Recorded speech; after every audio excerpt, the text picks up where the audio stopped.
السلام علیکم ورحمۃ اللہ وبرکاتہ۔ محترم ناظرین اکرام، ہمارے اس پروگرام میں آپ کا ایک بار پھر خیر مقدم ہے۔ آج کے ایپیسوڈ میں ہم آپ کے سامنے اسلام کے مسلمانوں کے چوتھے خلیفہ حضرت علی رضی اللہ تعالیٰ عنہ کی زندگی کے کچھ واقعات اور ان کی زندگی کے کچھ حالات آپ کے سامنے بیان کریں گے۔ حضرت علی رضی اللہ تعالیٰ عنہ اللہ کے نبی صلی اللہ علیہ وسلم کے چچا ابو طالب کے بیٹے، یعنی اللہ کے رسول صلی اللہ علیہ وسلم کے چچا زاد بھائی ہیں۔ بہت ہی قریبی رشتہ ہے، آپ کے گھر کے فرد ہیں، آپ کے خاندان کے ایک فرد ہیں۔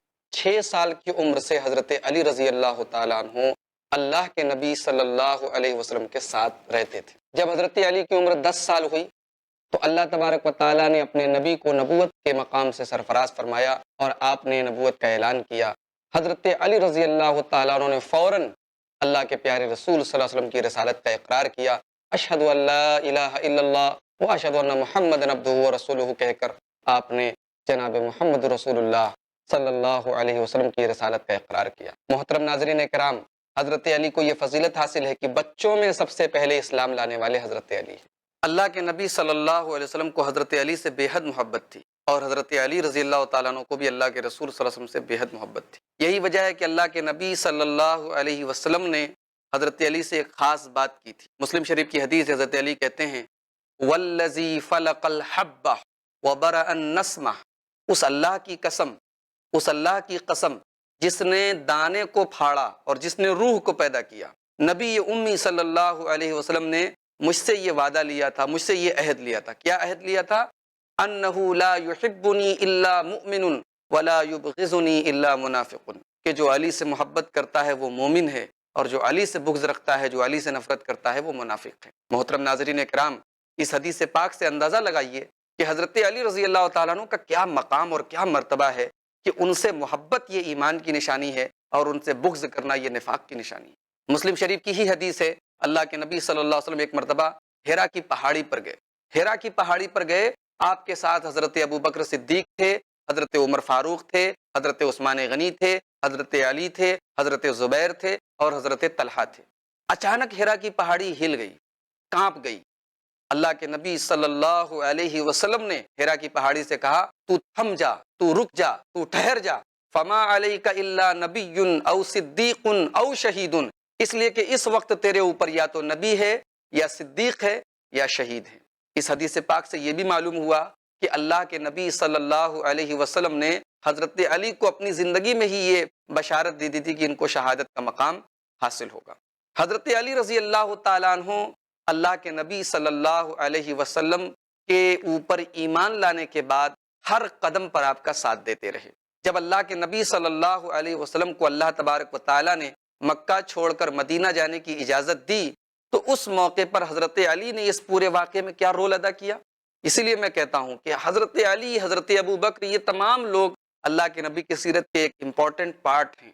اگر ایک طرف حضرت ابو بکر رضی اللہ تعالیٰ عنہ اللہ کے نبی کے ساتھ ہیں، ہم سفر ہیں، قدم قدم پر اللہ کے نبی کے ساتھ ہیں، تو حضرت علی رضی اللہ تعالیٰ عنہ کی قربانی دیکھیے، ان کی فداکاری دیکھیے، ان کی جانثاری دیکھیے کہ نبی پاک علیہ الصلوۃ والسلام کے بستر مبارک پر وہ لیٹ جاتے ہیں، حالانکہ پتہ ہے کہ کفار مکہ اللہ کے نبی کے قتل کی پلاننگ کر چکے ہیں۔ 10 لوگ ننگی تلوار لے کر نبی کے گھر کے دروازے کے باہر کھڑے ہیں، وہ حضرت علی کے اوپر بھی حملہ کر سکتے ہیں، نعوذ باللہ ان کو بھی قتل کر سکتے ہیں، لیکن اپنی جان کی پرواہ نہ کرتے ہوئے اللہ کے نبی کی چادر کو اوڑھ کر حضرت علی لیٹ جاتے ہیں۔ میرے بھائیوں، محترم ناظرین کرام، آپ اندازہ لگائیے جانثاری اور فداکاری کا یہ منظر دنیا نے کبھی دیکھا ہوگا؟ حضرت علی بستر مبارک پر لیٹے ہوئے ہیں، اللہ کے نبی صلی اللہ علیہ وسلم اپنے گھر سے نکلتے ہیں، آپ کی زبان مبارک پر سورہ یاسین کی آیتیں ہیں، آپ پڑھ رہے ہیں وَجَعَلْنَا مِن بَيْنِ أَيْدِيهِمْ سَدًّا وَمِنْ خَلْفِهِمْ سَدًّا فَأَغْشَيْنَاهُمْ فَهُمْ لَا يُبْصِرُونَ، ہم نے ان کافروں کے آگے بھی پردہ ڈال دیا، ہم نے ان کے پیچھے بھی پردہ ڈال دیا، اور ہم نے ان کے سامنے ایسا پردہ ڈال دیا، ایسی آڑ ڈال دی کہ یہ دیکھ نہیں سکتے۔ کافر سارے کے سارے موجود ہیں، اللہ کے نبی نے ان کے سروں پر مٹی ڈال دی اور آپ چلے گئے، وہ آپ کو دیکھ بھی نہیں پائے۔ صبح ہوئی تو وہ لوگ اللہ کے نبی صلی اللہ علیہ وسلم کے گھر میں داخل ہوئے، اور بستر پر جو چادر اوڑھ کے حضرت علی لیٹے تھے، چادر کھینچ کے دیکھا تو دیکھا یہ حضرت علی ہیں۔ پوچھا کہ محمد کہاں گئے؟ حضرت علی نے کہا کہ وہ تو نکل گئے، تم لوگوں کے سروں پر مٹی ڈال کے نکل گئے اور تم لوگوں کو پتہ بھی نہیں چلا۔ یہ حضرت علی رضی اللہ تعالیٰ عنہ ہیں، انہوں نے اللہ کے نبی صلی اللہ علیہ وسلم کے ڈیفنس میں اپنی جان کو داؤں پر لگا دیا۔ اللہ کے نبی صلی اللہ علیہ وسلم جب مدینہ چلے گئے تو کچھ دنوں کے بعد حضرت علی رضی اللہ تعالیٰ عنہ بھی مدینہ پہنچے۔ مدینہ پہنچنے کے بعد کچھ ہی دنوں کے بعد اسلام اور کفر کی پہلی لڑائی، پہلا معرکہ بدر کا معرکہ پیش آیا، بدر کی لڑائی پیش آئی۔ اس بدر کی لڑائی میں حضرت علی رضی اللہ تعالیٰ عنہ نے بہادری اور شجاعت کے وہ جوہر دکھائے جو کم لوگوں نے دکھائے۔ جب کافروں کی طرف سے 3 لوگ آئے تو اللہ کے نبی صلی اللہ علیہ وسلم کی طرف سے 3 انصاری صحابی کھڑے ہوئے، تو ان تینوں نے کہا کہ تم لوگ کون ہو؟ ان تینوں نے اپنا اپنا نام بتایا، تو ان تینوں کافروں نے کہا کہ ہم تم سے لڑنے والے نہیں ہیں، تم ہم سے لڑو گے، ہم سے تو ہماری قوم کے لوگ لڑیں گے، ہم سے تو ہمارے قبیلے کے لوگ اور ہمارے خاندان کے لوگ لڑیں گے۔ تو اللہ کے نبی صلی اللہ علیہ وسلم نے حضرت علی کو، حضرت حمزہ کو اور اسی طریقے سے حضرت عبد الرحمن ابن حارث کو، ان تینوں کو جو قریش قبیلے کے تھے اور آپ کے خاندان کے تھے، ان تینوں کو آپ نے بھیجا۔ چنانچہ حضرت علی نے شیبہ کو قتل کیا۔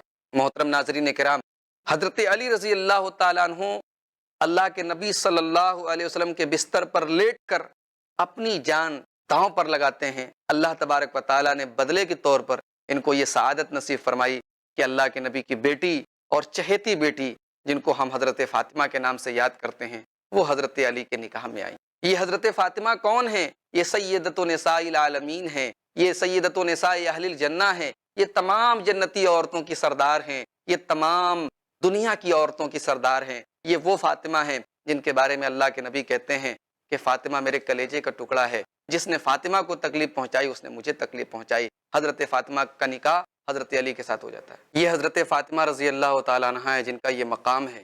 اللہ کے نبی صلی اللہ علیہ وسلم کی سب سے چہیتی بیٹی اور سب سے چھوٹی بیٹی ہیں، ان کا نکاح حضرت علی رضی اللہ تعالیٰ عنہ کے ساتھ ہوتا ہے۔ یہ سعادت اور یہ مقام حضرت علی کو حاصل ہے کہ یہ نہ صرف نبی کے داماد ہیں بلکہ نبی کی سب سے چہیتی اور سب سے پیاری بیٹی کے شوہر ہیں۔ اور آپ جانتے ہیں حضرت علی رضی اللہ تعالیٰ عنہ کی جب شادی حضرت فاطمہ کے ساتھ ہوتی ہے تو ان کے پاس مہر میں دینے کے لیے بھی کچھ نہیں ہوتا، مہر میں دینے کے لیے بھی کچھ نہیں ہوتا، ان کو اپنی زرہ بیچ کر مہر کا اور شادی کا انتظام کرنا پڑتا ہے۔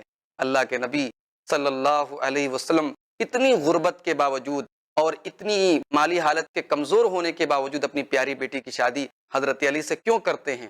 ان کے کیریکٹر کی وجہ سے، ان کے اخلاق کی وجہ سے، ان کی سیرت کی وجہ سے۔ اس میں اللہ کے نبی ہمیں اور آپ کو یہ سبق دیتے ہیں کہ ہم جب رشتے ناطے کریں، جب ہم اپنے معاشرے اور سماج میں شادی بیاہ کریں تو ہماری نظریں صرف دنیا کی چکا چوند پر نہ ہوں، دنیا کی رونق پر نہ ہوں، ہم سامنے والے کی سیرت اور اخلاق بھی دیکھیں، اس کا کردار بھی دیکھیں۔ اس لیے کہ نبی کی نظر میں اگر دنیا کی ذرہ برابر بھی کوئی ویلیو ہوتی تو اللہ کے نبی اپنی سب سے چہیتی بیٹی کی شادی اتنے غریب انسان سے نہ کرتے۔ آپ کی نظر میں اخلاق سے بڑھ کے دولت کوئی نہیں۔ محترم ناظرین کرام، حضرت علی رضی اللہ تعالیٰ عنہ کے ساتھ حضرت فاطمہ کی شادی ہو جاتی ہے، دونوں میاں بیوی ساتھ میں زندگی گزار رہے ہیں۔ شوہر نہایت غریب ہے، نبی کی بیٹی، نبی کی لاڈلی بیٹی اپنے ہاتھوں سے چکی چلا کر آٹا پیستی ہیں، ان کے ہاتھوں پہ نشانات پڑ جاتے ہیں۔ صحیح بخاری کی روایت ہے، صحیح مسلم کی روایت ہے۔ حضرت فاطمہ رضی اللہ تعالیٰ عنہ کو پتہ چلتا ہے نبی کائنات صلی اللہ علیہ وسلم کے پاس کچھ غلام اور لونڈی آئے ہیں، وہ اس امید میں اللہ کے نبی کے پاس آتی ہیں ایک خادم مجھ کو مل جائے، ایک خدمت گزار مجھ کو مل جائے، تھوڑا میرے گھر کے کاموں میں میرا سپورٹ کرے تاکہ مجھے کچھ آرام ملے۔ آتی ہیں، نبی کائنات صلی اللہ علیہ وسلم گھر میں تشریف نہیں رکھتے ہیں، آپ سے ملاقات نہیں ہوتی ہے۔ آپ کی پیاری بیوی ام المومنین حضرت عائشہ رضی اللہ تعالیٰ عنہا سے ملاقات ہوتی ہے۔ حضرت فاطمہ ان کو پوری بات بتاتی ہیں۔ اللہ کے نبی صلی اللہ علیہ وسلم جب گھر تشریف لاتے ہیں، حضرت عائشہ حضرت فاطمہ کی پوری بات نقل کرتی ہیں کہ آپ کی لاڈلی بیٹی آئی تھی اور آپ سے ایک غلام، آپ سے ایک خادم کی فرمائش لے کر آئی تھی۔ اللہ کے پیارے حبیب اپنی بیٹی کے سسرال پہنچتے ہیں، اپنے داماد کے گھر پہنچتے ہیں۔ حضرت علی خود اس حدیث کے راوی ہیں۔ ہم دونوں میاں بیوی اپنے بستر پر لیٹ چکے تھے، اللہ کے نبی آئے دروازے پر، ہم احترام میں اللہ کے نبی کے کھڑے ہونے کی ہم لوگوں نے کوشش کی۔ اللہ کے نبی صلی اللہ علیہ وسلم نے فرمایا الا مکانکما، تم دونوں اپنی اپنی جگہوں پر بیٹھے رہو، تم دونوں وہیں پر رہو۔ اللہ کے نبی بستر پر آئے، اپنی بیٹی اور اپنے داماد کے بیچ میں بیٹھ گئے۔ حضرت علی کہتے ہیں اتنے قریب ہو کر اللہ کے نبی میرے بیٹھے کہ مجھے اللہ کے نبی کے پیروں کی ٹھنڈک محسوس ہوئی۔ اس کے بعد اللہ کے نبی صلی اللہ علیہ وسلم نے اپنی بیٹی اور داماد سے کہا کہ مجھے معلوم ہوا کہ تم دونوں میرے پاس ایک خادم اور ایک غلام کے لیے آئے تھے، ابھی مسلمانوں کو ضرورت ہے، ابھی میرے پاس اتنی استطاعت نہیں ہے اے میری بیٹی فاطمہ کہ میں تمہیں غلام اور خادم عطا کر سکوں، لیکن الا ادلکما علی خیر منہ، کیا میں تمہیں ایک ایسی چیز نہ بتا دوں جو غلام سے بھی بہتر ہے، جو خادم سے بھی بہتر ہے؟ جب تم دونوں اپنے بستر پہ جایا کرو رات میں سونے کے لیے تو 33 بار الحمدللہ، 33 بار سبحان اللہ اور 34 بار اللہ اکبر پڑھ لیا کرو۔ فَذَلِكُمَا خَيْرٌ لَكُمَا مِنْ خَادِمٍ، یہ تسبیح پڑھ لینا، یہ وظیفہ پڑھ لینا، اللہ کا یہ ذکر کر لینا تمہارے لیے ایک خادم سے بہتر ہے، ایک غلام سے بہتر ہے، تمہارے لیے ایک لونڈی سے بہتر ہے۔ تم کو جو سکون اور جو آرام ملے گا وہ ایک غلام نہیں دے سکتا۔ محترم ناظرین کرام، حضرت علی کا اور حضرت فاطمہ کی زندگی کا ایک نقشہ بھی اس حدیث پاک سے ہمیں ملتا ہے، اور ساتھ یہ پتہ لگتا ہے کہ اللہ کے نبی صلی اللہ علیہ وسلم کی خود کی زندگی کتنی سادہ تھی، اور آپ اپنی بیٹی اور اپنے گھر والوں اور اپنے اہل بیت کے سلسلے میں کس قدر سادگی کا اظہار کرتے تھے۔ حضرت علی رضی اللہ تعالیٰ عنہ نے تمام معرکوں میں، تمام جنگوں میں اپنے بہادری کے جوہر دکھائے۔ خاص طور سے غزوہ خیبر کے تو آپ ہیرو تھے۔ غزوہ خیبر میں تو آپ نے کافروں کا جو سردار تھا، یہودیوں کو جو سردار تھا، جو یہودیوں کا سپہ سالار تھا جس کا نام مرحب تھا، اس کو تو حضرت علی رضی اللہ تعالیٰ عنہ نے ایسا پچھاڑا کہ آپ کو فاتح خیبر کا لقب دیا گیا۔ خیبر کی جنگ والے دن اللہ کے نبی صلی اللہ علیہ وسلم نے فرمایا تھا کہ کل میں اس جنگ کا پرچم، اس جنگ کا جھنڈا اس کو دوں گا جس سے اللہ اور اس کے رسول محبت کرتے ہیں۔ تمام صحابہ کرام کے دل میں یہ خواہش بیدار ہوئی، یہ جذبہ بیدار ہوا کہ اللہ کے نبی کس کو جنگ خیبر کا جھنڈا دیں گے جس کے بارے میں اتنا بڑا مقام بتایا جا رہا ہے کہ اللہ اور اس کے رسول اس سے محبت کرتے ہیں۔ صبح ہوئی تو ہر صحابی کے دل میں یہ حسرت تھی، یہ مقام مجھے ملے۔ حضرت علی رضی اللہ تعالیٰ عنہ کو اللہ کے نبی نے طلب کیا، این علی ابن ابی طالب، حضرت علی کہاں ہیں؟ حضرت علی کو بلایا گیا، پتہ چلا کہ ان کی آنکھوں میں کچھ تکلیف ہے، ان کی آنکھیں آ گئی ہیں۔ اللہ کے نبی صلی اللہ علیہ وسلم نے اپنا لعاب ان کی آنکھوں میں لگایا، ان کی آنکھیں بالکل ٹھیک ہو گئیں، اور پھر آپ صلی اللہ علیہ وسلم نے ان کو خیبر کا پرچم دیا، اور انہوں نے اس پرچم کا حق ادا کیا اور فاتح خیبر بن کر لوٹے۔ یہ ہے حضرت علی رضی اللہ تعالیٰ عنہ۔ حضرت علی رضی اللہ تعالیٰ عنہ اللہ کے نبی صلی اللہ علیہ وسلم کے بہت چہیتے صحابی ہیں اور اللہ کے نبی سے بے حد محبت کرتے ہیں۔ صلح حدیبیہ کا موقع یاد کیجیے، اللہ کے نبی صلی اللہ علیہ وسلم کافروں کے ساتھ ایک صلح کر رہے ہیں۔ اللہ کے نبی صلح کے اندر جو صلح نامہ لکھا جا رہا ہے اس کی پہلی لائن، اور لکھنے والے کون ہیں؟ حضرت علی رضی اللہ تعالیٰ عنہ۔ صلح نامہ میں یہ لکھا گیا کہ یہ صلح کی جا رہی ہے محمد الرسول اللہ کے بیچ میں اور قریش مکہ کے بیچ میں۔ جب یہ بات لکھی گئی تو کافروں کی طرف سے جو وکیل بن کر آیا تھا سہیل بن عمرو، اس نے کہا کہ یہ کیا لکھ رہے ہیں آپ؟ ہم لوگ آپ کو محمد رسول اللہ مانتے تو پھر جھگڑا کس بات کا تھا؟ اس محمد رسول اللہ کو مٹائیے اور اسی جگہ محمد بن عبداللہ لکھیے، تب ہم آپ کی بات کو مانیں گے۔ حضرت علی لکھ رہے تھے، اللہ کے نبی صلی اللہ علیہ وسلم نے حضرت علی سے کہا کہ اے علی تم محمد رسول اللہ کاٹ کر محمد بن عبداللہ لکھ دو۔ حضرت علی نے کہا کہ اللہ کے رسول میں ایسا کام نہیں کر سکتا، میں محمد رسول اللہ کو محمد رسول اللہ مانتا ہوں، لہٰذا میں اس کو کاٹ کے محمد بن عبداللہ لکھوں؟ یہ میں نہیں کر سکتا۔ روایات میں آتا ہے کہ اللہ کے نبی صلی اللہ علیہ وسلم نے خود ان سے پوچھ کر اس جملے کو کاٹا اور وہاں پر محمد ابن عبداللہ لکھا گیا۔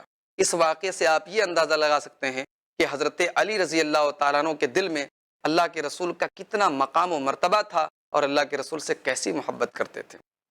اور آگے بڑھیے، فتح مکہ کا موقع آیا، اللہ کے نبی صلی اللہ علیہ وسلم مکہ پہنچے، حضرت علی اس موقع پر بھی آپ کے ساتھ ہیں، قدم قدم پر حضرت علی ساتھ ہیں۔ کوئی ایسا معرکہ نہیں، کوئی ایسا موقع نہیں کہ اب حضرت علی کسی معاملے میں پیچھے ہوں۔ ہاں، غزوہ تبوک میں جب اللہ کے نبی صلی اللہ علیہ وسلم جانے لگے تو آپ نے حضرت علی سے کہا کہ اے علی تم مدینہ میں رہو۔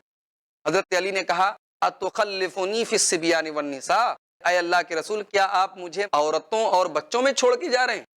سارے لوگ جہاد میں چلے جائیں اور میں یہاں پر عورتوں اور بچوں کے بیچ میں رہوں؟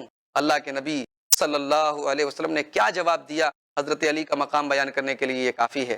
آپ نے فرمایا کہ اے علی کیا تم یہ پسند نہیں کرو گے، کیا تم یہ نہیں چاہو گے کہ تمہارا میری نظروں میں وہی مقام ہو جو حضرت موسیٰ علیہ السلام کی نظروں میں ہارون علیہ السلام کا تھا؟ تمہارا میری نظروں میں وہی مقام ہے جو موسیٰ کی نظروں میں ہارون کا تھا، لیکن ہاں میرے بعد کوئی نبی نہیں۔ یہ حضرت علی رضی اللہ تعالیٰ عنہ کا مقام اور مرتبہ ہے۔ اللہ کے نبی صلی اللہ علیہ وسلم کا انتقال ہو جاتا ہے، حضرت ابوبکر کا دور آتا ہے، حضرت علی رضی اللہ تعالیٰ عنہ حضرت ابوبکر کے ساتھ قدم قدم پر مشورے دیتے ہیں، حضرت ابوبکر بھی ان سے مشورے لیتے ہیں، اور اس طریقے سے خلافت کا کام آگے بڑھتا ہے۔ حضرت عمر کے زمانے میں بھی اسی طریقے سے خلافت کا کام آگے بڑھتا ہے۔ حضرت عثمان غنی رضی اللہ تعالیٰ عنہ کے زمانے میں بھی اسی طریقے سے خلافت کا کام آگے بڑھتا ہے۔ آپس میں مشورے کے ساتھ یہ بزرگ حضرات، یہ بزرگ شخصیتیں آپس میں مشورے کے ساتھ کام کرتی ہیں، یہاں تک کہ حضرت عثمان غنی شہید ہو جاتے ہیں۔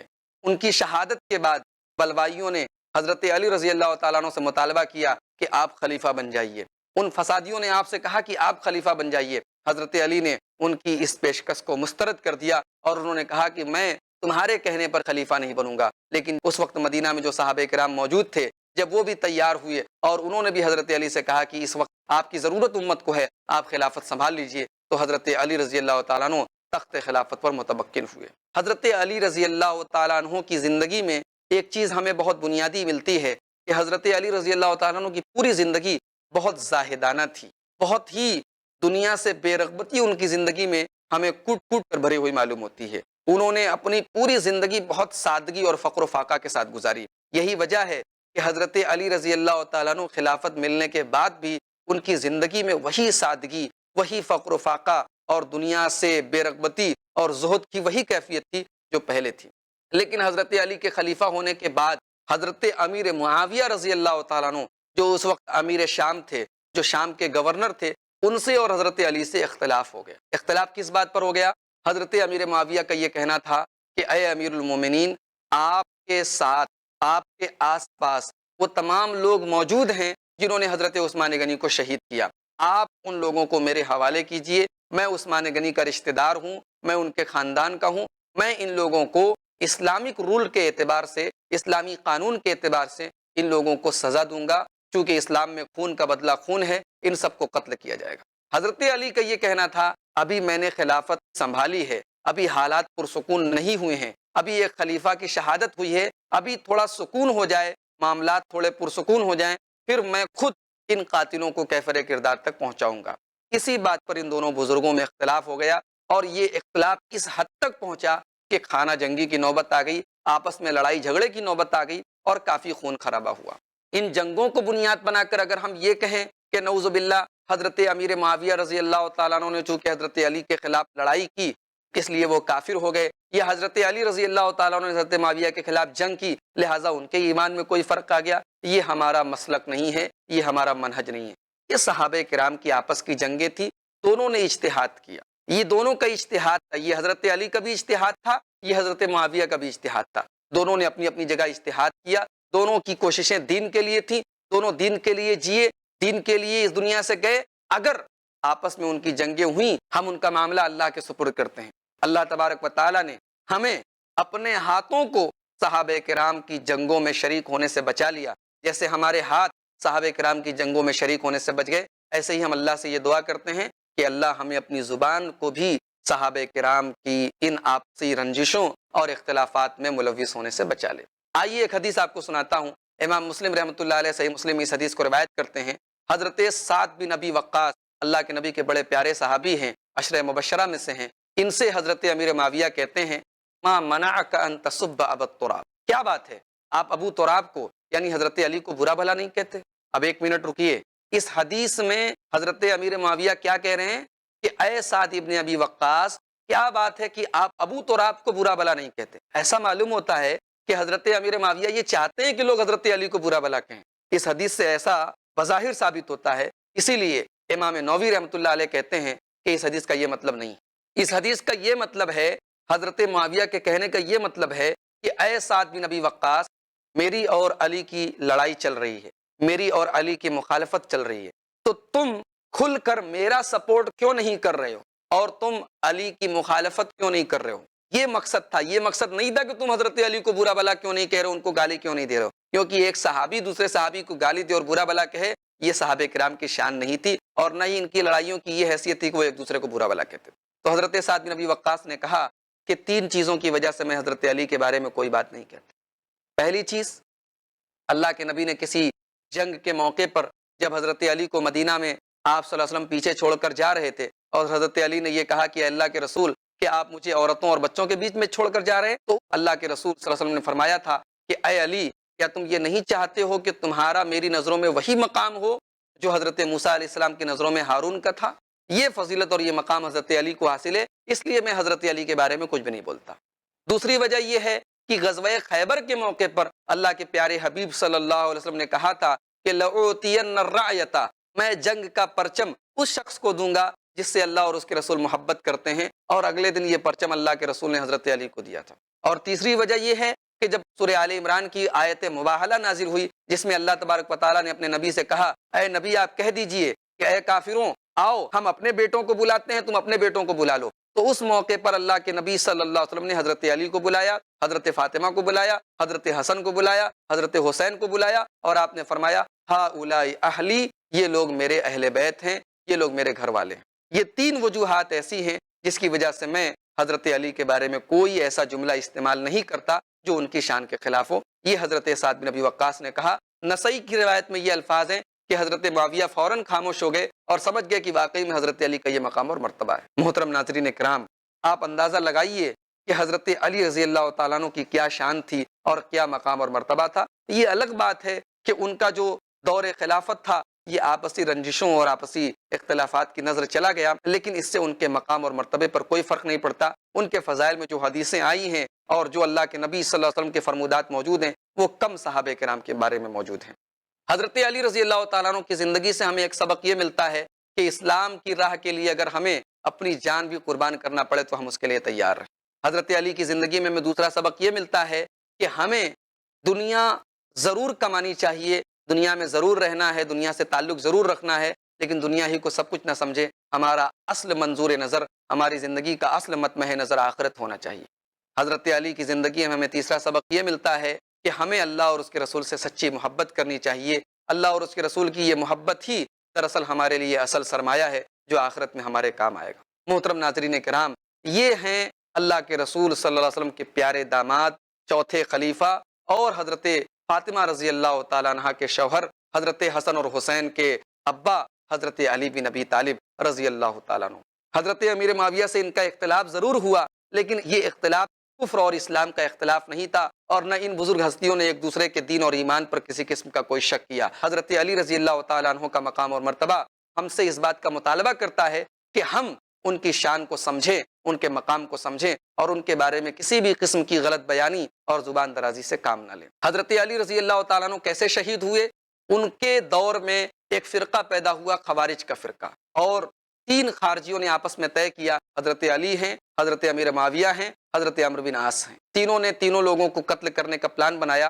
حضرت علی کے اوپر حملہ کیا گیا اور حملہ کرنے والے کا نام تھا عبد الرحمن ابن ملجم، یہ ایک خارجی تھا، اور اسی حملے کے ذریعے حضرت علی رضی اللہ تعالیٰ عنہ مسجد کے اندر شہید ہو گئے۔ حضرت عمرو بن عاص کے اوپر بھی حملہ کیا گیا، لیکن حضرت عمرو بن عاص اس دن گئے ہی نہیں مسجد میں اتفاق سے، اور حضرت امیر معاویہ رضی اللہ تعالیٰ عنہ کے اوپر حملہ کیا گیا لیکن وہ بچ گئے۔